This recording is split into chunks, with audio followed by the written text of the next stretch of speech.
नमस्कार साथियों, आप सभी का बहुत बहुत स्वागत है गैलेक्सी एक्सिस कोचिंग पॉइंट और डिफेंस विंग पर। और आप सभी को पता है कि डेली सुबह आपकी 6:30 बजे करंट अफेयर की लाइव क्लास होती है, जिसके अंदर हम सारे जितने भी इंपॉर्टेंट करंट अफेयर्स होते हैं उनका इन डिटेल डिस्कशन करते हैं। यानी कि जो क्वेश्चन होता है उसे भी देखते हैं, उसी के साथ साथ उसके पीछे की जो स्टैटिक जीके होती है उसे भी कवर करते हैं। इस क्लास के अंदर हम मात्र क्वेश्चन और उनके आंसर्स को देखेंगे। यदि आप इसका इन डिटेल डिस्कशन देखना चाहते हो तो आप जो लाइव सेशन है उसके ऊपर जाके हमारी पूरी वीडियो देख सकते हैं। तो इसी के साथ साथ दिन का जो सबसे पहला क्वेश्चन है उसे देख लेते हैं, और वो है कि चौथे पैरा एशियन खेलों में भारत की पदक तालिका के अंदर कौन सा स्थान मिला है। तो वो है 5वां। अब इसी के साथ साथ आपको मुझे ये बताना है कि सबसे पहले जो एशियन गेम्स थे, पैरा एशियन गेम्स, वो कौन से देश में हुए थे। ये क्वेश्चन अभी अभी एग्जाम के अंदर आया और मैंने लाइव सेशन के अंदर कवर भी कराया था। हाल ही में किस राज्य में मेरा हो चोंगबा नामक त्योहार मनाया जाता है। In which state recently a festival called Mera Hou चांगबा celebrated. तो ये मनाया जाता है कहां? मणिपुर में। अगला है, हाल ही में किस देश की अदालत ने भारतीय नौसेना के 8 पूर्व अधिकारियों को मौत की सजा सुनाई है। तो ये कौन सा है? ये है कतर। अगला है, अंडर 23 विश्व कुश्ती चैंपियनशिप के अंदर स्वर्ण पदक जीतने वाली पहली महिला खिलाड़ी कौन है। तो ये है रितिका हुड्डा।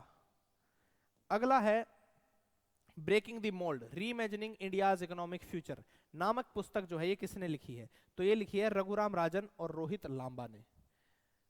अगला प्रश्न है कि द फेमस जय भीम मुख्यमंत्री प्रतिभा विकास योजना was launched by which union territory और स्टेट गवर्नमेंट। प्रसिद्ध जय भीम मुख्यमंत्री प्रतिभा विकास योजना किस केंद्र शासित प्रदेश या राज्य सरकार द्वारा शुरू की गई थी। तो ये शुरू की गई थी किसके द्वारा? नई दिल्ली के द्वारा। और इसके तहत क्या किया जाएगा, जो एससी खासतौर पर जो बैकवर्ड क्लास के लोग हैं उन्हें फ्री में इंजीनियरिंग की, नीट की और यूपीएससी की कोचिंग दी जाएगी। अगला है, हाल ही में किस देश के जो प्रमुख प्रधानमंत्री, पूर्व प्रधानमंत्री जिनका नाम क्या था, ली केकियांग, इनका निधन हो गया है। कौन से देश के प्रधानमंत्री थे? तो ये थे चाइना के। अगला है, हाल ही में घड़ी निर्माण करने वाली कंपनी जिसका नाम क्या है, राडो, इसके वैश्विक ब्रांड एम्बेसडर किसे बनाया गया? तो वो बनाया गया है कैटरीना कैफ को।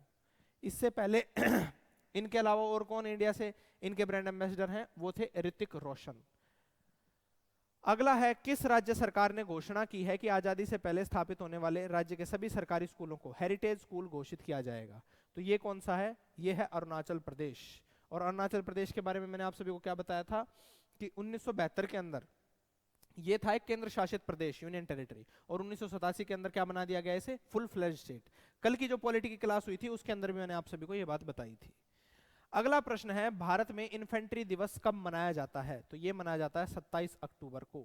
और इन्फेंट्री का मतलब क्या होता है? इन्फेंट्री का मतलब होता है जो पैदल सेना होती है वो।